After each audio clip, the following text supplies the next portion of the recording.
पूरी दुनिया में तारीफ हो रही है। भारत ने यूएन मिशन के तहत शांति सेना वुमेन ओनली प्लेटून की भी तैनाती की है। आज देश की बेटियां हमारी तीनों सेनाओं में अपने शौर्य का झंडा बुलंद कर रही हैं।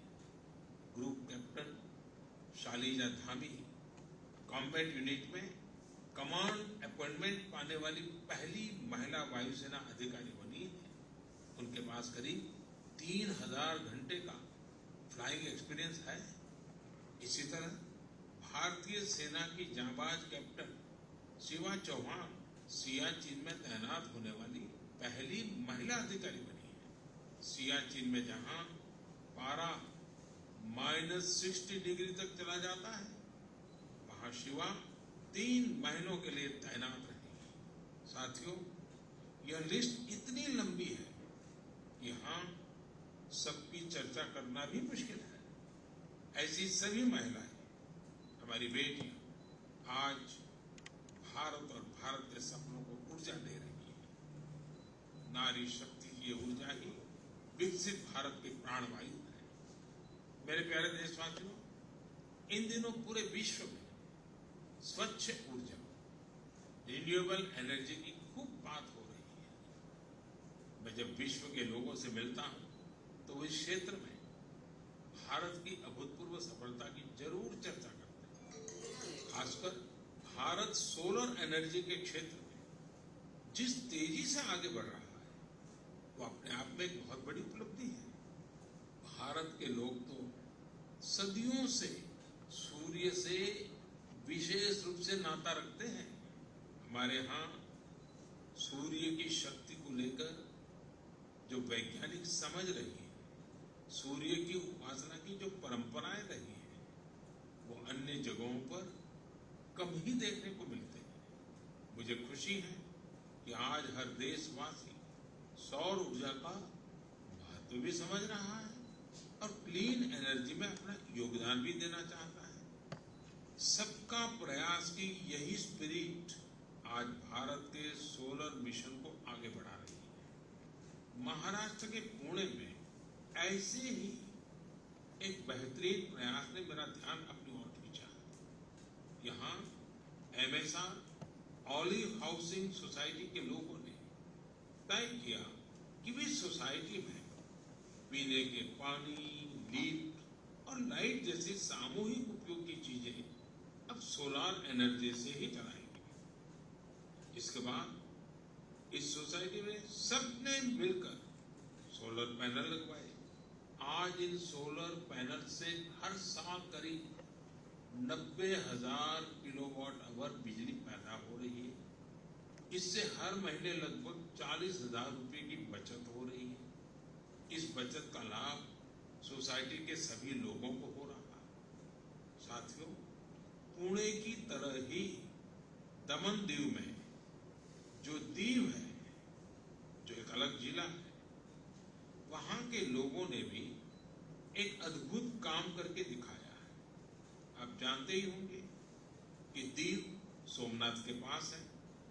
दीव भारत का पहला ऐसा जिला बना है जो दिन के समय सभी जरूरतों के लिए 100% क्लीन एनर्जी का इस्तेमाल कर रहा है। दीव की सफलता का मंत्र भी सबका प्रयास ही है।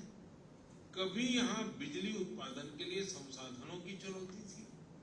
लोगों ने इस चुनौती के समाधान के लिए सोलर एनर्जी को चुना।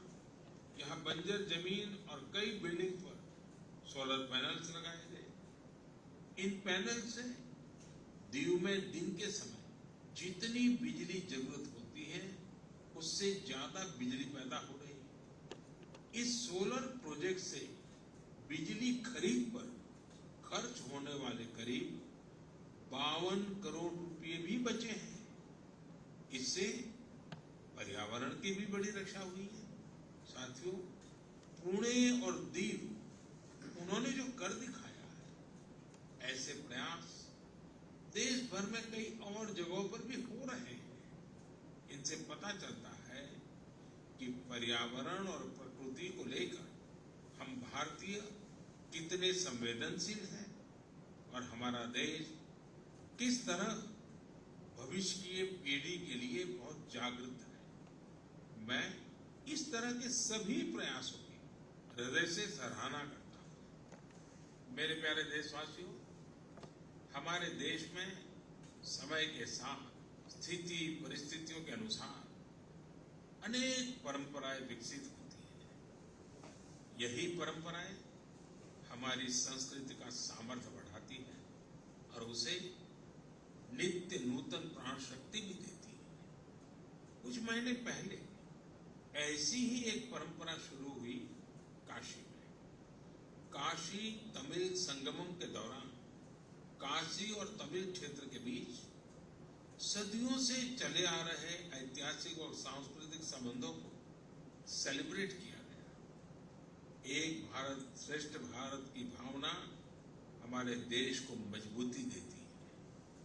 हम जब एक दूसरे के बारे में जानते हैं, सीखते हैं, तो एकता की ये भावना और प्रगाढ़ होती है। यूनिटी की इसी स्पिरिट के साथ अगले महीने गुजरात के विभिन्न हिस्सों में सौराष्ट्र तमिल संगमम होने जा रहा है। सौराष्ट्र तमिल संगमम 17 से 30 अप्रैल तक चलेगा।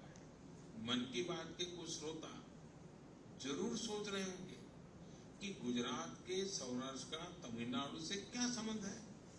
दरअसल सदियों पहले सौराष्ट्र के अनेकों लोग तमिलनाडु के अलग अलग हिस्सों में बस गए थे। ये लोग आज भी सौराष्ट्री तमिल के नाम से जाने जाते हैं। उनके खान पान, रहन सहन, सामाजिक संस्कारों में आज भी कुछ कुछ सौराष्ट्र की झलक मिल जाती है। मुझे इस आयोजन को लेकर तमिलनाडु से बहुत से लोगों ने सराहना भरे पत्र लिखे हैं। मदुरई में रहने वाले जयचंद्रन जी ने बड़ी ही भावुक बात लिखी। उन्होंने कहा है कि 1000 साल के बाद पहली बार किसी ने सौराष्ट्र तमिल के रिश्तों के बारे में सोचा है।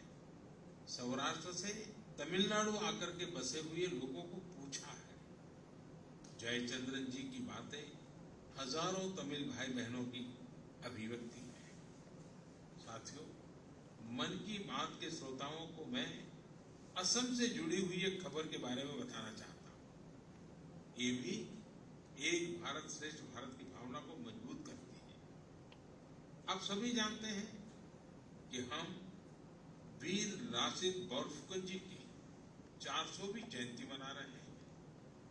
वीर लासित बोरफुकन ने अत्याचारी मुगल सल्तनत के हाथों से गुवाहाटी को आजाद करवाया था। आज देश इस महान योद्धा के अदम्य साहस से परिचित हो रहा है। कुछ दिन पहले लासित बोरफुकन के जीवन पर आधारित निबंध लेखन का एक अभियान चलाया गया था। आपको ये जानकर आश्चर्य होगा कि इसके लिए करीब 45 लाख लोगों ने निबंध भेजे। आपको ये जानकर भी खुशी होगी कि अब यह एक गिनीज रिकॉर्ड बन चुका है। और सबसे बड़ी बात है और जो ज्यादा प्रशंसा की बात यह है कि वीर लासित बोरफुकन पर ये जो निबंध लिखे गए हैं उसमें करीब करीब 23 अलग अलग भाषाओं में लिखा गया है और लोगों ने भेजा है। इनमें असमिया भाषा के अलावा हिंदी, अंग्रेजी, बांग्ला, बोडो, नेपाली, संस्कृत, संथाली जैसी भाषाओं में लोगों ने निबंध भेजे हैं। मैं इस प्रयास का हिस्सा बने सभी लोगों की हृदय से प्रशंसा करता हूं। मेरे प्यारे देशवासियों, जब कश्मीर या श्रीनगर की बात होती है तो सबसे पहले हमारे सामने उसकी वादियां और डल झील की तस्वीर आती है। हम में से हर कोई डल झील के नजारों का लुत्फ उठाना चाहता है। लेकिन डल झील में एक और बात खास है। डल झील अपने स्वादिष्ट लोटस स्टेम्स, कमल के तनों या कमल ककड़ी के लिए भी जानी जाती है। कमल के तनों को देश में अलग अलग जगह अलग अलग नाम से जानते हैं। कश्मीर में इन्हें नादरू कहते हैं। कश्मीर के नादरू की डिमांड लगातार बढ़ रही है। इस डिमांड को देखते हुए डल झील में नादरू की खेती करने वाले किसानों ने एक एफपीओ बनाया है। इस एफपीओ में करीब 250 किसान शामिल हुए हैं। आज ये किसान अपने नादरू को विदेशों तक भेजने लगे हैं। अभी कुछ समय पहले ही इन किसानों ने 2 खेप यूएई भेजी है।